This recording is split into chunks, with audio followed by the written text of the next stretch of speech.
السلام علیکم ناظرین، لرن آن لائن ود فیضان خان میں آپ سبھی کا استقبال ہے۔ ہمارے خصوصی اسپیکر ہیں مولانا مصطفیٰ مدنی صاحب، جن کی بصیرت افروز تقریر سے سوچنے اور سمجھنے کے ساتھ عمل کی توفیق ہوتی ہے، دل کی دنیا بدلتی ہے، حب الوطنی اور ایثار و اخلاق کے جذبات فروغ پاتے ہیں۔ آپ بھی سنیے اور اپنے اندر انقلابی تبدیلیاں محسوس کیجیے۔ بسم اللہ الرحمن الرحیم۔ ناظرین کرام، السلام علیکم ورحمۃ اللہ وبرکاتہ۔ رمضان المبارک کا یہ مہینہ خیر کا مہینہ ہے، اسے ہم اپنے لیے خیر بنا لیں، یہ ہماری بہت بڑی کامیابی ہے۔ نبی کریم صلی اللہ علیہ وسلم نے ارشاد فرمایا کہ رمضان کا مہینہ آ جائے تو یہ سمجھیے کہ خیر آپ کے لیے اس کا دروازہ کھل گیا ہے، دوڑ پڑیے خیر کی طرف۔ اس کے لیے آپ کوشش کریے اور ہر لمحہ کو اپنے قیمتی بنائیے۔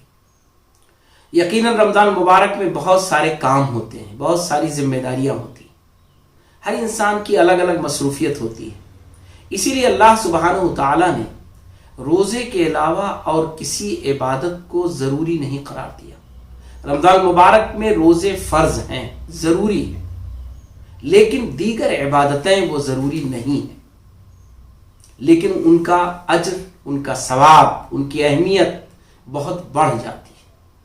اس لیے ہمیں رمضان مبارک میں ان عبادتوں کا اہتمام کرنا چاہیے، یہ سوچ کر کہ یہ فرض نہیں ہے، یہ تو نوافل ہیں، یہ تو سنتیں ہیں، یہ تو زائد چیزیں ہیں، ہمیں انہیں کم حیثیت نہیں دینی چاہیے، بلکہ حقیقت میں اللہ سبحانہ وتعالیٰ نے ہماری کمزوری کا لحاظ کرتے ہوئے، ہماری مجبوریوں کو دیکھتے ہوئے اور ہماری بہت ساری مصروفیات کو اللہ تعالیٰ نے پیش نظر رکھتے ہوئے ہمیں اور عبادتوں کا اس طرح پابند نہیں بنایا جیسے روزوں کا پابند بنایا۔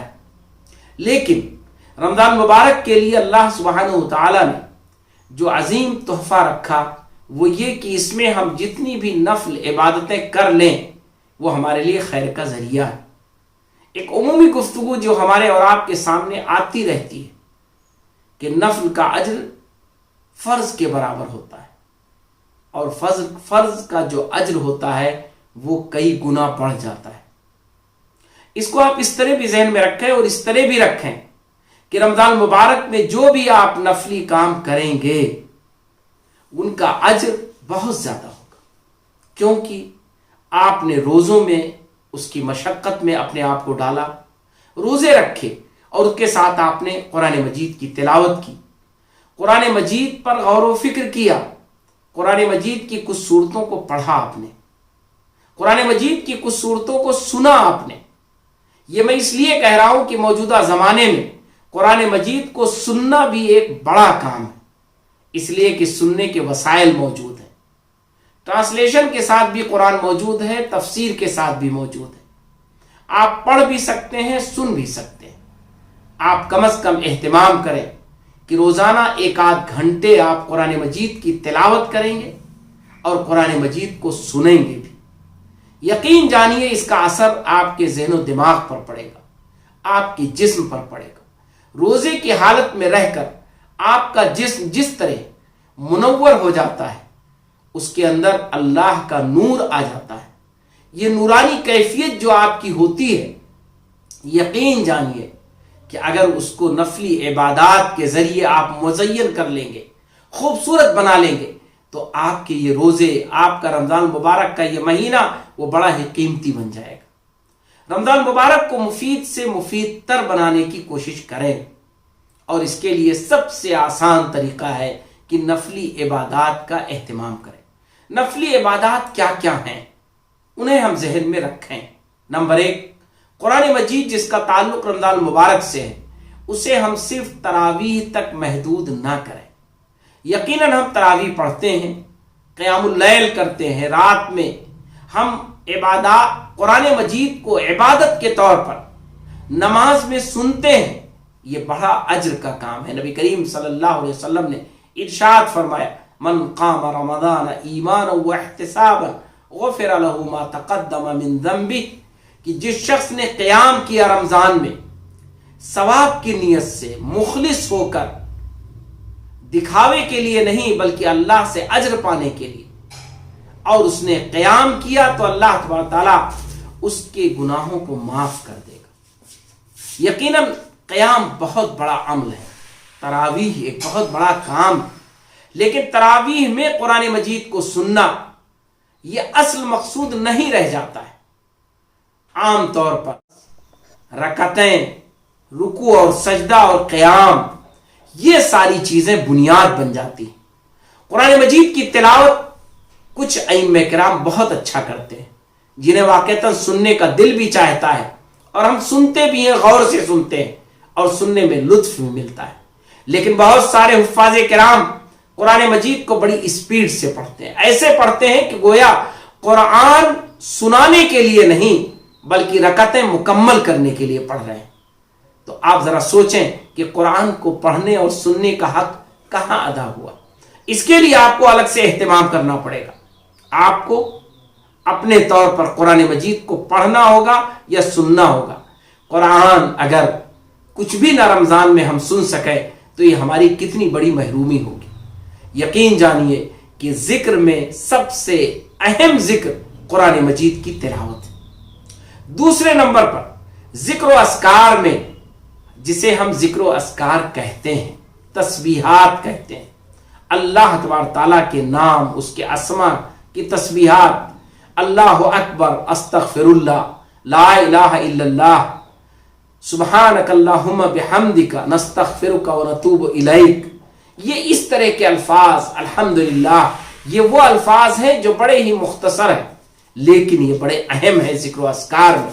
और हमें चाहिए कि जिक्र अस्कार में हम इसका एहतिमाम करें और कम से कम रमजान मुबारक में मामूल बनाएं कि हम तस्बीहात जरूर पढ़ेंगे, जिक्र अस्कार जरूर करें। तीसरी चीज जो नवाफिल में है और खैर के कामों में है वो है सदका व खैरात। हमारे पास जितने भी इम्कानात हो, जो भी वसाइल हो, जो भी हमें गुंजाइश हो, उस एतबार से हमें कुछ ना कुछ खर्च करना चाहिए। लेकिन खर्च किस पर? जरूरतमंद पर, मांगने वाले पर नहीं।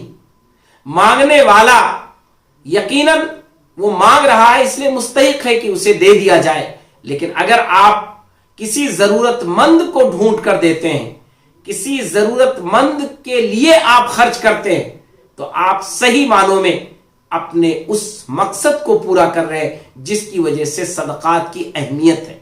सदकात अहम इसीलिए है कि उससे गरीबों की जरूरत पूरी होती है, उससे कमजोर लोगों की, उससे मजबूर लोगों की तकवीयत होती है। अगर आप किसी इंसान की तकवीयत का सबब बन रहे हैं और उसे आप मजबूत कर रहे हैं, उसे आप खैर पहुंचा रहे हैं, उसकी आप मदद कर रहे हैं, तो यकीनन आपको पता होना चाहिए कि वो जरूरतमंद है। हर मांगने वाला जरूरतमंद नहीं होता है।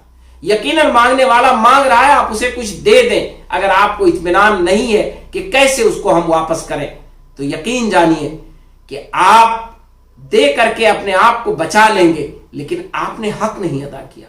हक अदा होगा उस वक्त जब किसी जरूरतमंद तक आप पहुंच जाएं। यकीन जानिए जरूरतमंद के पास अल्लाह ताला ने फरमाया है कि मुझे उसके पास पाओगे, मांगने वालों के पास नहीं। ये हमें और आपको बहुत अच्छे से अपने ज़हनों में बिठाना है कि सदका व खैरात के बाब में हम और आप इस बात का एहतिमाम करें कि जरूरतमंदों तक अपने माल को पहुंचाएं, चाहे वो खुद पहुंचाएं या किसी के जरिए पहुंचाएं। ऐसे लोग जो आपके मोतमद हों, ऐसे लोग जिनसे आप इसमें मदद ले सकते हो, जरूर ले, उन्हें भी जरिया बनाए खैर का।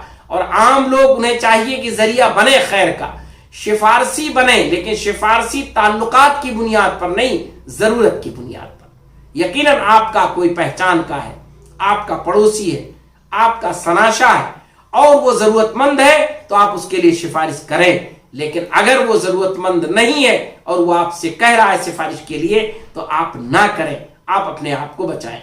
चौथी चीज जो खैर की है वो ये कि किसी के काम आना। रमजान मुबारक में इसका भी एहतिमाम कीजिए कि किसी के कुछ काम आ जाइए, किसी को कुछ अच्छा मशवरा दे दीजिए, किसी लिए कुछ खैर बात कह दीजिए, किसी के कुछ मामलात हल कर दीजिए। यकीन जानिए हमारे बहुत सारे मामलात उलझे रहते हैं, रमजान मुबारक में अगर हम सुलह मुसालहत के काम करेंगे तो यकीन जानिए इसको भी रमजान की बरकतें हासिल होंगी और ये भी रमजान में एक बड़ा अच्छा अमल माना जाएगा। लर्न ऑनलाइन की जानिब से आपसे बस इतनी इल्तिजा है कि हमारे इस प्रोग्राम को लाइक, शेयर और सब्सक्राइब ज़रूर करें। साथ ही बेल आइकन दबाना ना भूलें, जिससे हमारी हर वीडियो आप तक अपलोड होने के साथ ही पहुंच सके। शुक्रिया।